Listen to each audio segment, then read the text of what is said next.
Hello dear students, आज की class में डिस्कस करेंगे another very important questions for silk worm and sericulture. ध्यान रखिएगा, अपकमिंग आईबीपीएस एएफओ के लिए भी this particular session is going to be very important. In fact हर वो एग्जाम जहां पर सेरीकल्चर मेंशन्ड है, इन सारे एग्जाम्स में इससे बहुत ही अच्छे क्वेश्चन देखने को मिलते हैं। सो आइए शुरू करते हैं with the very first question. पहले क्वेश्चन में पूछा जा रहा है, poor man's silk is obtained from. Option number A is eri, B is tassar, both A and B and none of the above. तो आपको मैं बता दूं कि एरी सिल्क वॉर्म से मिलने वाले सिल्क को पुअर मैन सिल्क भी बोला जाता है। So mark the answer that poor man silk is obtained from eri silk worm. I hope आप सभी के लिए ये क्वेश्चन काफी इंफॉर्मेटिव रहा हो।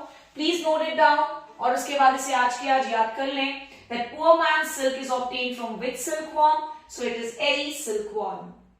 इसके बाद हम आ जाते हैं नेक्स्ट इंपॉर्टेंट सवाल पर। आइए देखते हैं ये क्वेश्चन में क्या पूछा जा रहा है। सेकंड नंबर के क्वेश्चन में है, Herold gland is present in. Herold gland is present in.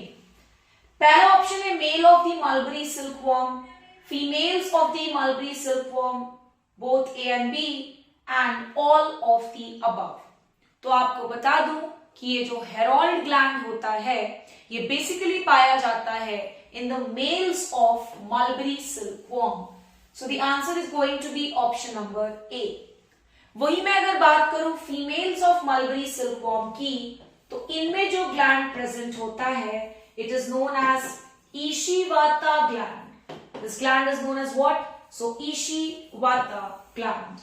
So males of mulberry silkworm में herold gland and females of mulberry silkworm में we have another gland जिसका नाम क्या है बच्चों?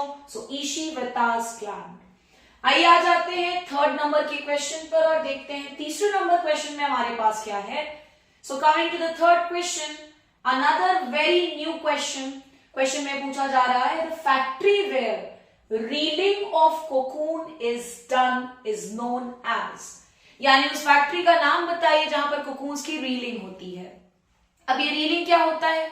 तो बेसिकली थ्रेड्स में फाइबर को चेंज करना रीलिंग कहलाता है। एकदम सिंपलेस्ट लैंग्वेज में अगर मैं डिफाइन करूं, सिल्क को थ्रेड्स में चेंज कर देना is known as what? So reeling. और वो फैक्ट्री जो बड़े साइज का होता है और वहां पर रीलिंग ऑफ कोकून्स होता है, उसे किस नाम से जाना जाता है? ऑप्शन नंबर ए है फिलेचर, काउकी, ग्रायनेज या none of the above. So the correct answer will be फाइलेचर।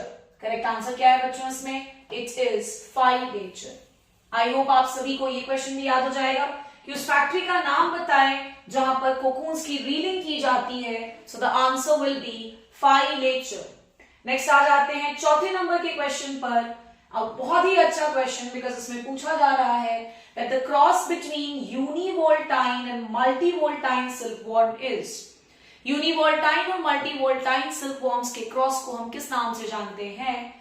काउकी, Nandi, Chandra की या none of the above। So let me tell you the correct answer that univoltine silkworms और multivoltine silkworms के क्रॉस को हम कहते हैं Nandi. What do we call it as? It is known as Nandi. I hope ये question भी काफी अच्छा रहा होगा आप सभी के लिए, काफी नया रहा होगा। सो अपने नोट्स कॉपी में नोट डाउन कर लें। Next coming to the last question I have for today is, हालू-थॉर्नडे is other name of which disease.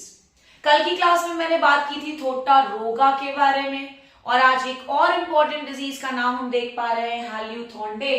Question पूछा जा रहा है ये किस पर्टिकुलर डिजीज का दूसरा नाम है? Pebrine, muscardine, Grassery and none of the above। So the correct answer for this question is Grassery। So ये हो गए आज के 5 important MCQs on silkworm। I hope आप सभी के लिए ये इंफॉर्मेटिव वीडियो काफी यूजफुल रहेगा आने वाले हर एग्जाम में। Thank you so much.